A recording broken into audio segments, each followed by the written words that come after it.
After watching this movie, can someone make sure Darren Aronofsky's like getting some counseling, maybe? Some help? Some issues here.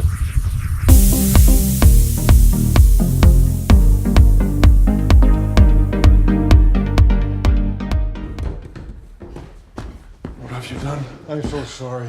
We're both sorry. I was telling her the story. It just fell out of my hand. We'll search and find We can another pay one, for I a promise. new one. Quiet!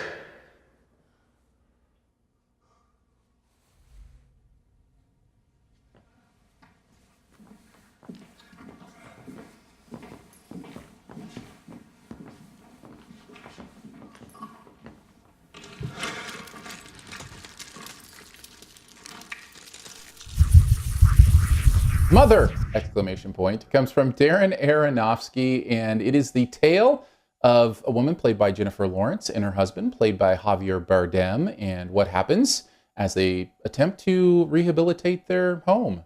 That's as far as I'm going to go, because saying anything else would give a lot away, and I don't want to give a lot away other than to say this movie goes some places. Let's check out 5 things you might want to know about Mother. Oh my goodness, this is one of those movies where I think there are going to be lots of people that hate this movie, and I'm going to sit here and defend it. I really liked this movie. Let's talk about the reasons why. Let's start with the easy reasons and then go into the more complex stuff. Easy reasons. Performances are great. Jennifer Lawrence is so good in this. Yes, Javier Bardem is fine, wonderful. In fact, Ed Harris is wonderful in this. The other performances, including Kristen Wiig, an interesting performance, all good. But this is Jennifer Lawrence's movie, and she's asked to do some crazy things here, and in a way that will still be with her and believe her, and somehow she pulls it off. This is a performance I will be talking about as we head into award seasons. I hope that other people are talking about it as well, because I think it's worthy. Another easy thing and simple thing to praise here is the technical work here. The camera work especially is so good here. The word I'm thinking I should use is deliberate. You can just tell that Aronofsky is so purposeful in what he's doing with the camera. The way he builds tension, the way he uses the camera to bring you into sight of things and to move you into places, to follow the things he needs you to follow, not just because of the tension, but also because of the mystery. And that is what I really fell in love with in this movie, is all these little things that he's showing you and the mystery of what they might mean and what he's trying to say.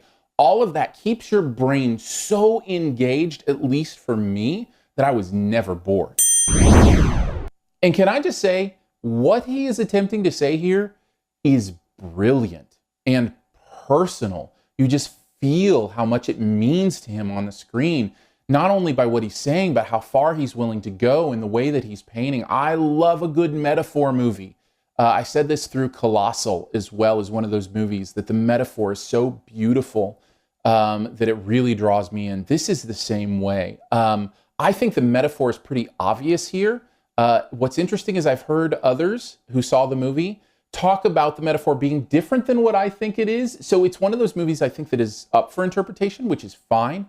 That's beautiful. But if it's what I think it is, and I'm not going to give a lot away, it feels like he's very specifically going into personal experience and making us feel what he feels. And man, is it powerful. It owned me. The metaphor part of this movie just absolutely owned me.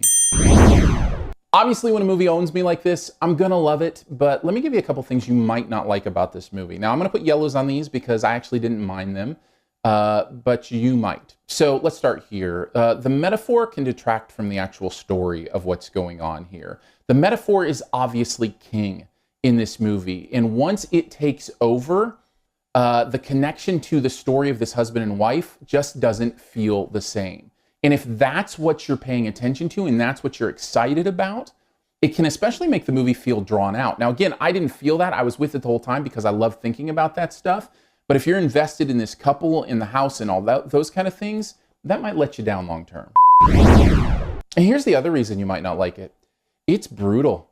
It's unrelenting. You will be uncomfortable. Now, I wouldn't define this as a horror movie. I really wouldn't. I would define it more as maybe a mystery, a thriller, a drama, something like that.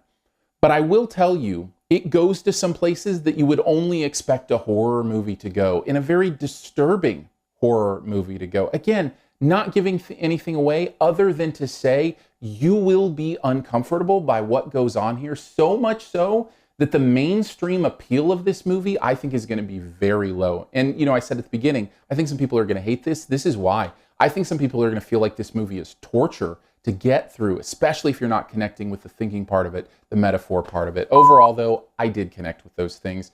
I really thought this movie was brilliant. Really impressed with Darren Aronofsky and what he's doing here, so much so that I gave it all the way up to an A-. Thanks for checking out this Your Movie Friend review. We'll get to the best ever challenge here in a bit. Before we do, though, let's connect further. Hit me up on Twitter. Lots of fun going on there. It's just my name, Aaron Dicer, Aarondicer. Also subscribe to the podcast. That's SiftPop, SiftPop. Whatever podcast player you use, just search for that. You should find us pretty quick. It's a weekly pop culture podcast. We have a good time there. Also, hit the subscribe button here at YouTube. Would love to have you around for these reviews, other things that might be coming up on the channel in the future.